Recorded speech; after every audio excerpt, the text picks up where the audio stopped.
સુરત શહેર કોંગ્રેસ દ્વારા રાજ્ય સરકાર અન્ન સુરક્ષા અધિકારનો અમલ કરે તેવી માંગ સાથે કલેક્ટરને આવેદનપત્ર અપાયું હતું। સુરત શહેર કોંગ્રેસ દ્વારા અન્ન સુરક્ષા અધિકારનો અમલ કરે તેવી પ્રબળ માંગ સાથે કલેક્ટરને આવેદનપત્ર આપવામાં આવ્યું હતું। જે વખતે પ્રમુખ હસમુખ દેસાઈ, માજી નેતા વિરોધ પક્ષના બાબુ રાયકા, મહેન્દ્રસિંહ સોરઠિયા સહિતના કોર્પોરેટરો હાજર રહ્યા હતા।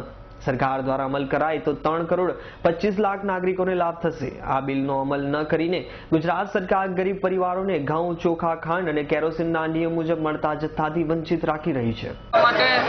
જે ફૂડ સિક્યુરિટી બિલની પસાર કરવામાં આવ્યું હતું એ બિલનો અમલ ગુજરાતમાં નથી થતો।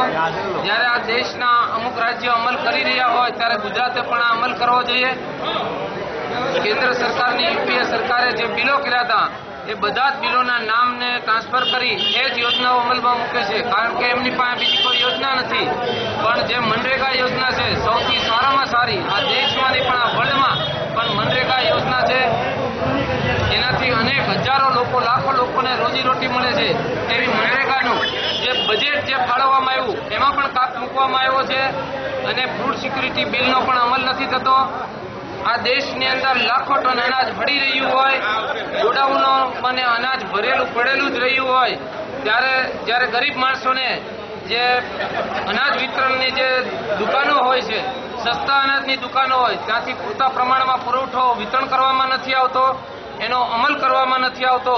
ફૂડ સિક્યુરિટી બિલનો અમલ કરે એટલા માટે ગુજરાતની અંદર જિલ્લે તાલુકે તમામ જગ્યા ઉપર આવેદનપત્ર આપવાનું છે। મનરેગાનો અમલ કરવાનો।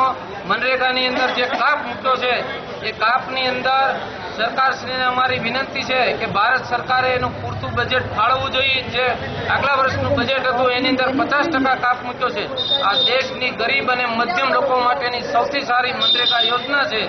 આ યોજનાનો કડકમાં કડક રીતે અમલ થાય અને યુપીએ સરકારની અંદર જે યોજનાઓ બની હતી, right to education bill, food security bill, MNREGA, આવા અનેક જે મહત્વના બિલો છે, આ દેશના મધ્યમ અને ગરીબ લોકોને જે અસર કરતા બિલો છે, આવા બિલોને જ્યારે નામ ફેરવીને બંધ કરવામાં, કોઈ પણ રીતે નેસ્ત નાબૂદ કરવામાં આ સરકારે જે કર્યું છે એ સરકાર પાસે અમે આ બિલોનો અમલ કરાવવા માટે આજે કલેક્ટર શ્રી દ્વારા આવેદનપત્ર આપી અને ગુજરાત સરકારમાં ફૂડ સિક્યુરિટી બિલનો અમલ થાય એના માટે આજે આવેદનપત્ર આપવામાં આવ્યું। ઉલ્લેખનીય છે કે કોંગ્રેસ સરકાર દ્વારા પાસ કરાયેલા અન્ન સુરક્ષા અધિકાર બિલનો અમલ કરવામાં ગુજરાત સરકાર પાછી પડી રહી છે, જેના પરિણામે રાજ્યના 3 કરોડ 25 લાખ ગરીબોને અન્ન સુરક્ષાનો લાભ મળતો નથી। મનરેગા વિશે પણ પ્રભાવક રજૂઆત કરી હતી।